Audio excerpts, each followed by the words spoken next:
He took the arrows to save the Apache woman, and not for a moment did he regret vertical bar the sun was setting behind the jagged peaks of the mountains, casting long shadows over the dry, barren land.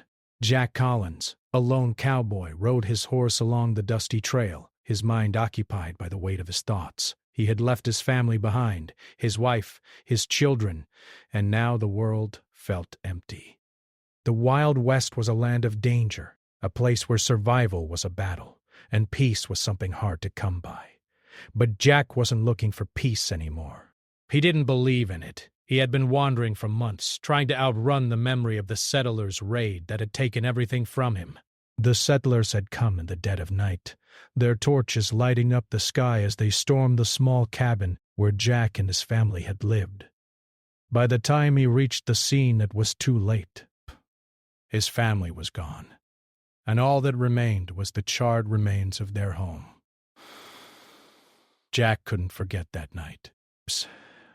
He couldn't forget the screams, the terror in his children's eyes, or the final moments he shared with his wife before she was taken away. After that, he decided he would never again settle anywhere. No matter how much he wanted to, the world had shown him that peace was fleeting. Instead, he would keep moving. There was no place for him anymore, no land to call his own. His horse's hooves kicked up dust as he rode through the valley, the landscape stretching endlessly before him. He had heard rumors about the tensions between the settlers and the Apache tribe that roamed these lands. It was a dangerous place to be, but Jack didn't care. He wasn't afraid of the Apache. They were survivors, much like him. As he rode further, the sun dipped lower in the sky, and the shadows grew longer. The quiet of the desert was almost peaceful, but Jack couldn't shake the feeling that something was wrong. He couldn't explain it, but the hairs on the back of his neck stood up. He pulled his horse to a stop and scanned the horizon. That's when he saw them. In the distance, a group of men armed with rifles were gathered around something, or someone. Jack's heart began to race. He didn't know who they were or what they were doing, but something told him that whatever it was, it wasn't good. His instincts kicked in, and without thinking, he spurred his horse forward, heading straight toward the group. As he drew closer, he could see a woman in the center of the group. She was tied to a tree, her hands bound behind her back. Her long dark hair was matted with dirt, and her face was streaked with tears. For a piece of her early 20s. Young but strong, her eyes filled with both fear and defiance. Jack didn't need to know who she was to understand that she was in trouble. He could see it in the way the men were standing around her, laughing and talking in low voices. This wasn't just a capture, it was something worse. Something violent. Jack's mind raced. The men were too many for him to fight head-on, especially without his rifle, but he couldn't just ride away. He had to do something. He could feel his hand reaching for the knife strapped to his side, the cool metal cold against his palm. This wasn't his fight, but something inside of him told him that he couldn't stand by and watch. He urged his horse into a faster gallop, the wind whipping past his face. The men hadn't noticed him yet, and he used that to his advantage. He had only one chance at this. As he approached the group, he pulled his revolver from its holster and aimed it at the nearest man, shouting at him to stop. The man froze for a moment, his eyes widening as he realized what was happening. The other men turned around at the sound of Jack's voice. In that split second, Jack fired, hitting one of them in the shoulder. The man fell to the ground with a grunt, and the others scrambled for the rifles. But it was too late. Jack was already off his horse and charging toward them, his knife in hand. He was no hero. He was just a man who had lost everything and didn't care if he lost his life, too. The fight was quick and brutal. Jack was outnumbered, but he moved with the desperation of a man who had nothing left to lose. He fought with every ounce of strength he had, cutting down 2 men before they could raise their rifles. He wasn't sure what happened after that. He was hit with a blow to the back, sending him crashing to the ground, but his vision blurred and the pain was distant. He didn't care. Not as long as she was safe. Through the haze of pain, Jack heard her voice. She was shouting, telling him to get up, to keep fighting. Her words were sharp, and they cut through his foggy mind. But he could hear her moving, hear the sound of her struggles. But he couldn't focus. His body was screaming in pain, the blood seeping from his side, the world spinning. He knew he couldn't hold on much longer. He had to finish this, or they would both be dead. With a final burst of energy, Jack pushed himself to his feet, raising his revolver one last time. He fired, taking out the last of the attackers. The silence that followed was deafening. Breath. Jack stumbled toward her, his legs barely holding him up. He had done it.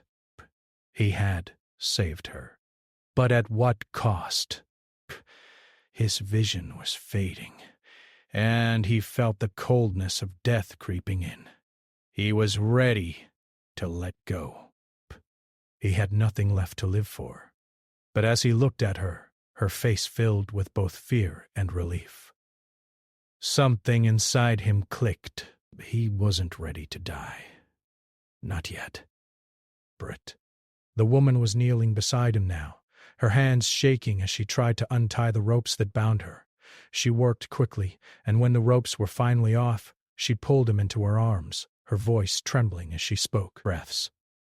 "You saved me," she whispered. "You saved me." Jack didn't have the strength to reply. He didn't need to. The pain was overwhelming, and he could feel his life slipping away. But as he closed his eyes, he knew one thing for certain. He had no regrets. Not for saving her. Not for taking those arrows to protect her. In that moment, Jack realized that maybe, just maybe, there was still something worth living for. Jack's world was fading into a blur of red and pain. His chest heaved as he struggled to stay conscious, but the feeling of his life slipping away was impossible to ignore. The dirt beneath him felt cool, but his body was on fire with the agony of the arrows embedded in his side and shoulder. The blood had soaked through his shirt, staining it dark red, and the pain seemed to pulse in time with his heartbeat. He had been in fights before, but nothing like this. Nothing that felt like death itself was pressing in on him. He could hear the woman's voice, but it seemed distant, muffled by the overwhelming ringing in his ears. She was shouting something at him, but her words were lost on him. His vision was hazy, the world around him spinning, and he couldn't seem to focus on anything. The weight of his injuries pressed down on him, dragging him into the darkness. "Tala," he whispered, his voice barely more than a rasp. Her face appeared above him, blurred at first, but slowly coming into focus. The Apache woman, the one he had saved, was now kneeling beside him, her expression torn between concern and desperation. Her hands were gentle but firm as she tried to stop the bleeding, pressing cloths against his wounds. Breaths. Jack couldn't help but watch her, his heart pounding in his chest despite the agony. She was strong, stronger than anyone he had ever met. Despite her fear, she was doing everything she could to help him. "Stay with me," she said, her voice steady despite the panic in her eyes. "Please, stay with me." Her words cut through the haze of pain in Jack's mind. He wanted to tell her that he would be fine, that he had seen worse, but the truth was, he didn't know if he was going to make it. Every breath was a struggle, and he could feel his strength draining away with every passing second. She spoke again, more urgently this time, but Jack could hardly hear her. The world was slipping from his grasp, and it was becoming harder to keep his eyes open. It would be so easy to close them, to let the darkness take him. After all, what was left for him? He had no family, no home. All he had was this moment, this brief, fleeting act of bravery that had cost him so much. But then, through the fog of pain, he felt her touch. Brit. Her hands were soft but steady as she ran them over his skin, checking his wounds, trying to comfort him in her own way. And in that moment, something inside Jack shifted. He couldn't explain it, but he felt a warmth spreading through him, something beyond the pain. Maybe it was the simple fact that he had saved her, that he had done something right in this broken world. "But I won't let you die," Tala said, her voice a promise, a vow that she would not break. Jack could see the determination in her eyes, the fierce resolve that matched his own. He wanted to tell her not to worry, that it wasn't her fault, that he had done what needed to be done. But the words wouldn't come.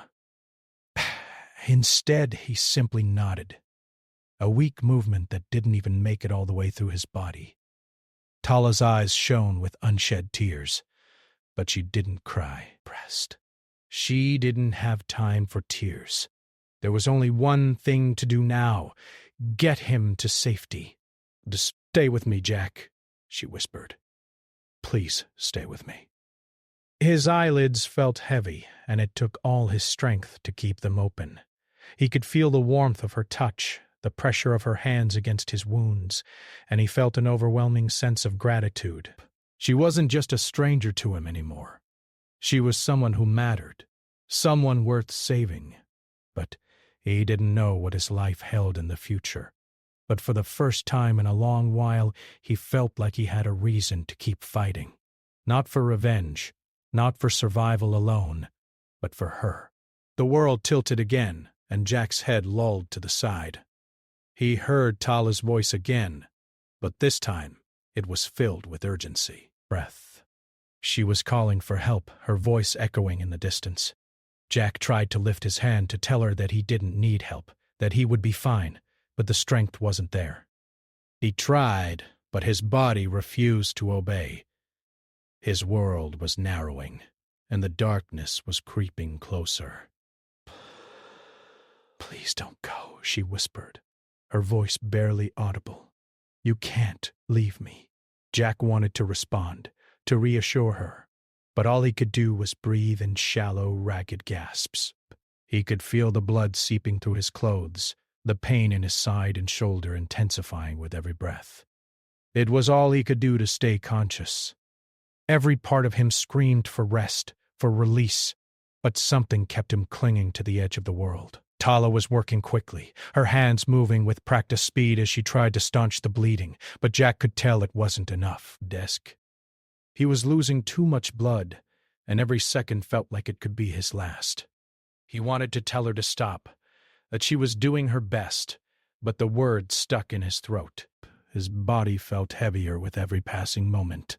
Then, through the haze, he felt something unexpected, a gentle touch on his forehead. Tala's hand, cool and soft, wiped away the sweat from his brow. It was a simple gesture, but it sent a wave of warmth through him, reminded him that despite everything he had lost, he still had this moment. This person.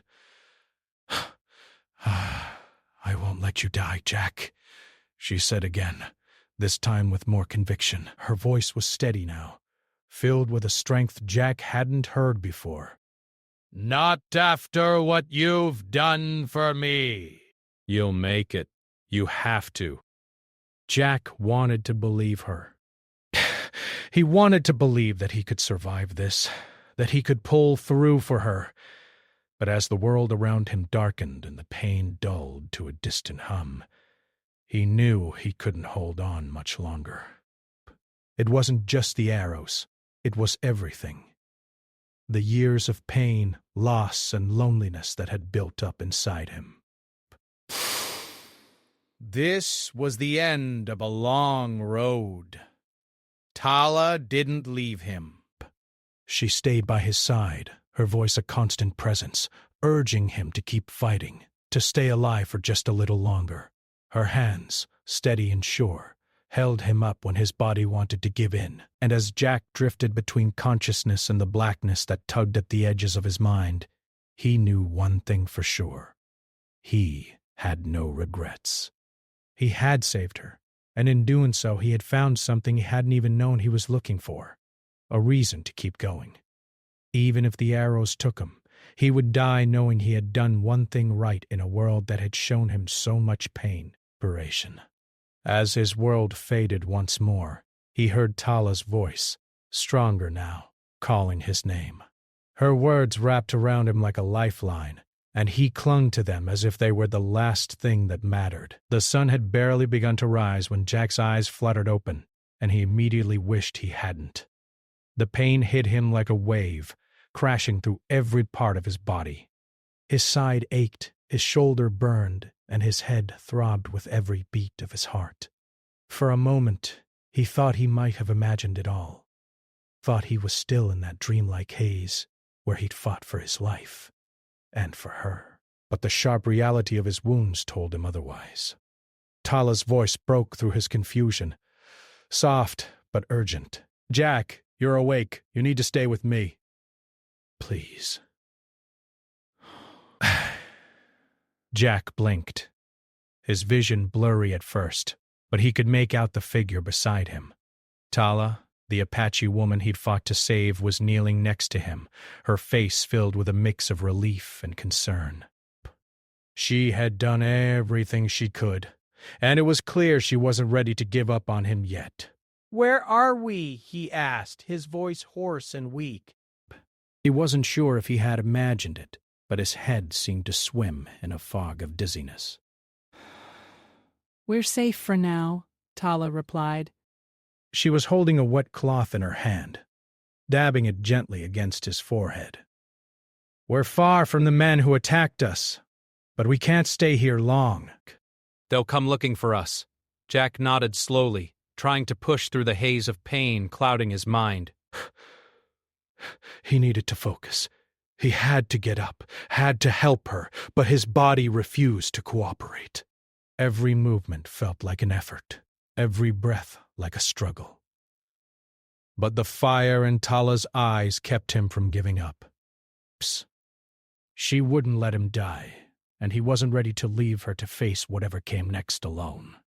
"You need to get on your feet, Jack," Tala said firmly. "We can't wait here. You're still weak, but we have to keep moving." Jack looked at her, her dark eyes full of determination. It wasn't just her will that he saw. It was the trust she had placed in him. She had no reason to stay with him, no reason to care about him, but she did. And for the first time in a long while, Jack didn't feel like the world had taken everything from him. There was something, or rather someone, left for him to fight for. With a groan, he pushed himself up on his elbows, the effort causing his vision to blur for a moment. He gasped for breath, his body trembling from the exertion. Tala was right beside him, her strong hands helping him sit up. She didn't speak, but her steady presence gave him the strength he needed. Together they carefully rose to their feet, Jack leaning heavily on her shoulder for support. His body felt foreign, uncooperative. The wound in his side burned like fire, and the arrow in his shoulder throbbed with each step. But he pushed through it, determined not to let her down. Brush. Tala guided him through the dense underbrush, leading him through a winding path that only someone who knew the land could navigate. She moved with the quiet grace of a person born in the wilderness, her movements practiced and sure. Jack, on the other hand, stumbled every few steps, his body refusing to obey him fully. But he kept going, kept putting one foot in front of the other, because he knew that he couldn't afford to stop. "Not now. You're doing well," Tala said quietly, glancing over at him. "Bruce, we're almost to the river. We can rest there for a while." The river. Jack had heard of it before, a place where the Apache often hid from their enemies. If they could make it there, they would be safe for a time. But Jack knew it wouldn't be long before the attackers found them. They would follow the trail, and he couldn't be sure that his strength would last long enough to outrun them. I'm not sure I can keep going, Jack admitted, his voice strained. The pain in his side had become unbearable, and every step felt like it might be his last. You will? Tala said without hesitation, her grip tightening on his arm. I won't let you die here. Not after you saved me. The words cut through Jack's fear like a knife. He had done something right, something worth saving, and that thought gave him the strength to push forward. He wasn't sure what would happen when they reached the river, but he couldn't stop now. Not with Tala depending on him. They moved on, the sound of the river growing louder as they neared their destination. The air around them was cooler, a welcome change from the dry heat of the desert. Jack felt the weight of the world pressing down on him, but he kept his eyes focused ahead. He had to make it to the river. He had to make sure she was safe. As they arrived at the riverbank, Jack's legs finally gave out beneath him. He collapsed to the ground, his body too weak to keep going. Tala knelt beside him, her expression full of concern but without panic. She knew this wasn't the end, but she also knew they couldn't stay here long. "We have to hide, Jack," Tala said, her voice firm. "The river will hide our tracks, but we can't be here when they arrive." Jack nodded weakly, his mind clouded with exhaustion. Tala moved quickly, gathering some branches and leaves to form a shelter of sorts. Jack couldn't help but watch her, amazed at how she seemed to have everything under control. She was calm, methodical, and determined, everything Jack felt he had lost. She worked efficiently, setting up their temporary camp and placing Jack in the shade of the shelter she had made. His body was a canvas of pain, but the simple comfort of being hidden from view gave him a moment of peace. Tala sat down next to him, her hands still working to tend to his wounds. She wasn't speaking now, just focused on her task, but Jack could sense the weight of her worry. Desperate. She was worried about him. She cared about him. He had known nothing but loss for so long. But now, here, in this strange place with this fierce woman by his side, he felt something stirring inside him. Something that felt almost like hope. "You're strong," Jack said quietly, breaking the silence between them. "I don't know how you do it." Tala smiled, but there was a sadness in her eyes. "I don't have a choice. None of us do." Jack looked at her, the faintest sense of understanding flickering in his chest. He wasn't sure if it was the pain, the exhaustion, or something deeper, but for the first time in a long time, he didn't feel alone. "We'll make it through this," Tala said, her voice full of quiet conviction. Jack didn't have the strength to argue. He didn't have the energy to hope. But he had her by his side, and that was enough. For now. They would rest here for a while, hidden along the riverbank. They would survive, but it wouldn't be easy. There would be more struggles ahead, more battles to fight, more wounds to heal, and more moments where they would question whether they could make it. But Jack knew one thing for sure. He wasn't alone anymore. And that made all the difference. The sun had barely risen when Jack's eyes opened once more.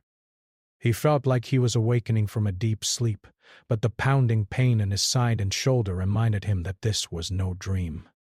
The wound in his side throbbed with every movement, and his shoulder burned with the memory of the arrow that had been lodged deep in his flesh. The world around him was a blur, but the gentle sway of trees and the soft rustle of leaves told him that they were no longer by the river. They had moved. Tala was beside him, her sharp eyes scanning the horizon, her face set in an expression of concentration. She had been his strength when he had none, guiding him through the wilderness with quiet confidence. Jack knew the journey they had taken was far from over. They were still in danger. Brett. Every moment they risked being found by the men who had attacked them. He tried to sit up, but the pain stopped him immediately, pressing him back down gently. Rest, Jack. You need to save your strength. We are close now. Close? Jack rasped, his voice hoarse from the effort of speaking. Close to what? To my people!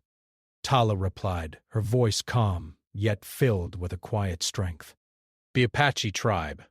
They will help us. Jack's heart sank. He wasn't sure what to expect. He had heard stories of the Apache before, stories from settlers who feared them, tales of warriors who fought fiercely to defend their land.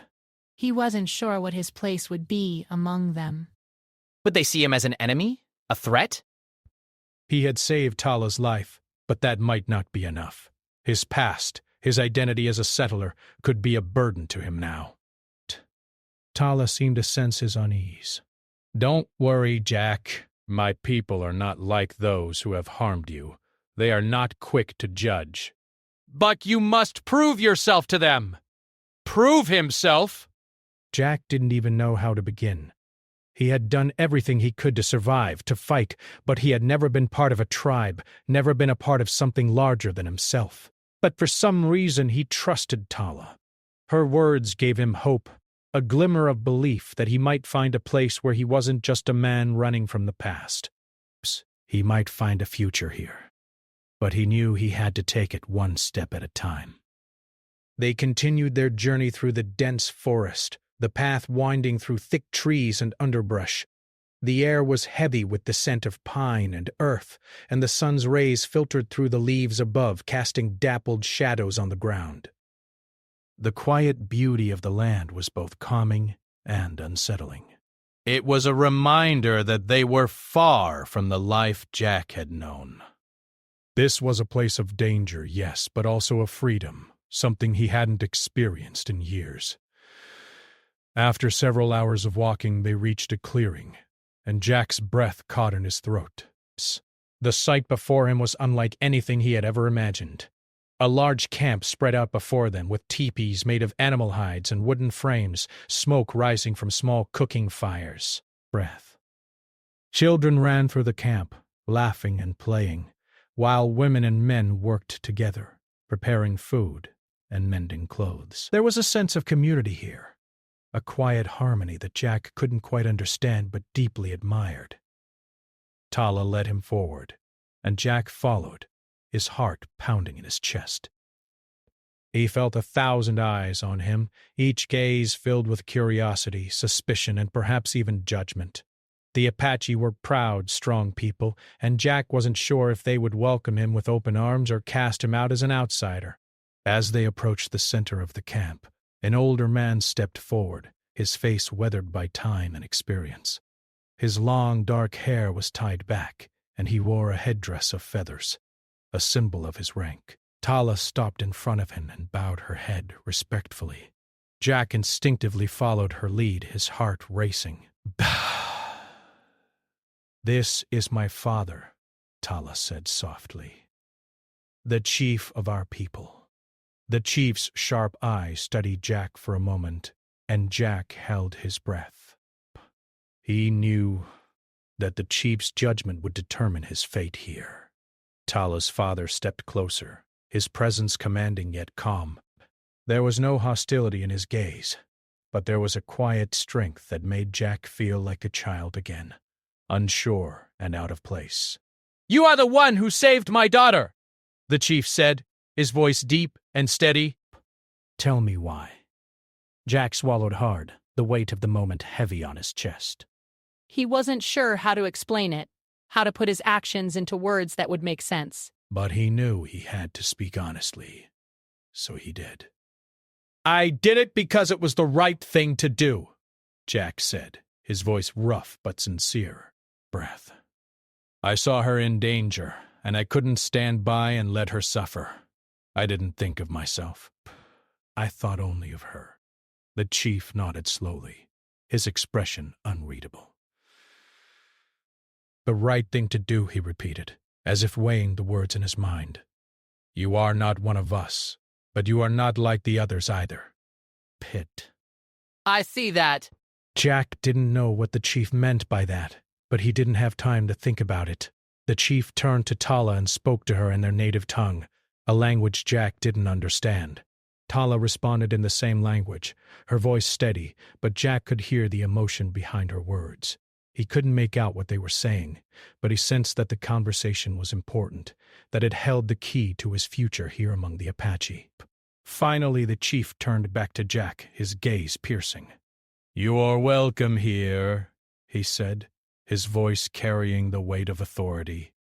But you must earn your place. You must prove that you are not just a man who runs from his past, but a man who stands for something more. Jack's heart skipped a beat. He wasn't sure what the chief meant by proving himself, but he knew one thing for sure. He would do whatever it took to show the Apache that he was worthy of their trust. Thank you, Jack said, his voice thick with emotion. He didn't know what else to say, but the words felt inadequate. The chief nodded once and stepped aside, motioning for Jack and Tala to enter the camp. As they walked deeper into the heart of the tribe, Jack couldn't help but feel a sense of awe. He had never felt a connection to any place like this before. The Apache had a way of living, a way of being, that was different from everything Jack had known. They were survivors, yes, but they were also a community, bound together by something deeper than blood. It was a feeling Jack had never experienced, and it made him realize that this was where he needed to be. For the first time in years, he felt like he had found a place where he truly belonged. The days passed slowly for Jack as he continued to recover, surrounded by the Apache tribe. The pain in his side and shoulder faded, but the weight of his past, his life as a settler, lingered like a shadow, always just behind him. He had saved Tala, but the chief had made it clear he wasn't here as a hero, not yet. Jack had to prove that he was more than just a man running from his past, more than just someone who had been lost to the world. The Apache tribe, though, had a way of teaching. It wasn't about words or lessons, it was about actions. Jack had spent most of his life living alone, doing whatever it took to survive, but here, among these people, he was forced to confront something he hadn't in years, his own place in the world. They didn't judge him for who he was or where he came from.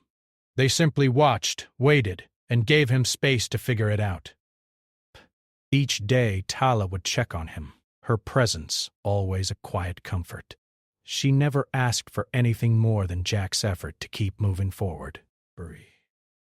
She knew that he was struggling, not just with his injuries, but with the weight of the choices he had made in his past. Yet she never judged him. To her, the man who had fought to save her was more important than the man who had once been a settler. It was early one morning when the chief called Jack to him.